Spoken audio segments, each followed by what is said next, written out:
want to talk about fuel tanks and specifically fuel bladders. Now there's a few different types of fuel tanks. One is an integral system that uses the wing itself as the fuel tank. Then there are actual tanks that can be put inside of the interior structure of, say, the wing, for instance. That's a rigid tank. Also, you might be familiar with like the Piper Cubs. They'll have the tank that's kind of in front of the dashboard area or firewall area, and it's a metal rigid tank. Now, this type of tank is a rubberized internal bladder tank, they call it.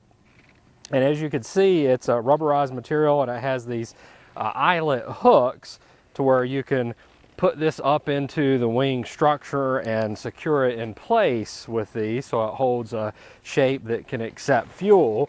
And it has some ports here for screws and what have you to fit the needs of the certain structure you're going to put it in.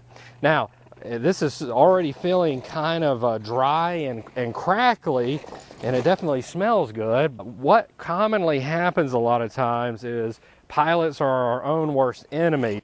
In many circumstances is that you have a pilot that doesn't want to top the tanks off. Why?